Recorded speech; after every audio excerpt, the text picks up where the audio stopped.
உயிரோடு இருந்து என் உயிரை வாங்குறேன் அப்படின்றாரு. நீங்க ஆசையா கேட்டுறீங்க, நானும் ஆர்வ குரல்ல காட்டிடுறேன். அப்புறம் யார் அவர்கிட்ட திட்டு வாங்குறது? போட்டோ காட்டி ஆகணுமா? சரி, துரையோட வெற்றி உறுதியா? கை சின்ன வெற்றி உறுதியா? இதான் அந்த போட்டோ, இதுதான் அந்த மட்டமான போட்டோ.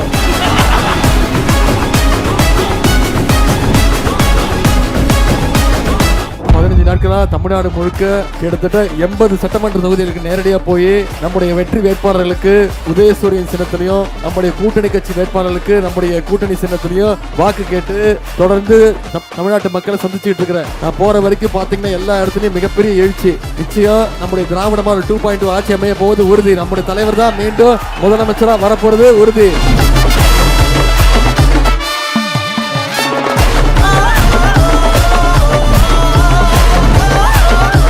முதலமைச்சர் ஆட்சி அமைஞ்ச அனைத்து மகளிருடைய கைகளையும் 8000 ரூபாய் நம்முடைய முதலமைச்சர் அவர்கள் கொடுத்துருவாங்க. மகளிர் அவங்களுடைய வீட்டுக்கு என்ன மின்சாதன பொருட்கள் தேவையோ அதை அவங்களே முடிவு பண்ணி வாங்கிக்கலாம்.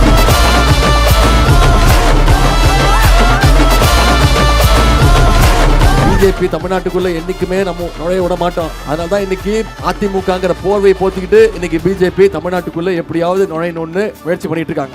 ஏன்னா தமிழ்நாடு என்னைக்குமே சுயமரியாதை மண். நாம யாருக்கும் அடிமையா இருக்க மாட்டோம். யாரா இருந்தாலும் கேள்வி கேட்போம். எல்லாம் அன்போடு கேட்கிறேன், பண்போடு கேட்கிறேன், பாசத்தோடு கேட்கிறேன், உரிமையோடு கேட்கிறேன். உங்க வீட்டு பிள்ளையாக கேட்கிறேன், தலைவருடைய மகனாக இருந்து கேட்கிறேன். இன்னும் பெருமையா சொன்னா டாக்டர் கலைஞருடைய பேரனாக இருந்து கேட்கிறேன். நம்முடைய வெற்றி வேட்பாளர்களுக்கெல்லாம் பிரச்சாரத்தை செஞ்சு மிகப்பெரிய வெற்றியை இந்த சட்டமன்ற தேர்தலில் செஞ்சு கொடுக்கணும்.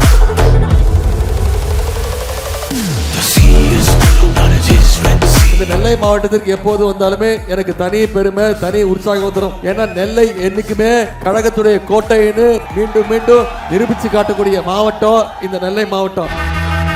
இந்தி திணிப்பு எதிராக போராடி நம்முடைய முத்தமிழ் டாக்டர் கலைஞர் அவர்கள் இந்த நெல்லை மாவட்டத்தில் இருக்கக்கூடிய பாளையங்கோட்டை சிறையில தான் தனிமை சிறையில வைக்கப்பட்டிருந்தார். அப்ப பேரறிஞர் அண்ணா அவர்கள் கலைஞரை வந்து பார்த்துட்டு வெளில வந்து சொன்னாரு, நான் செல்ல வேண்டிய புண்ணிய பூமி இந்த நெல்லை மண்ணு அப்படின்னு சொன்னார்.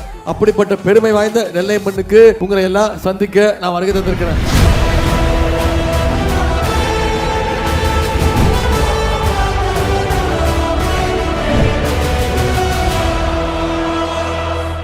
வாக்களிப்பீர் உதயசூரியன்.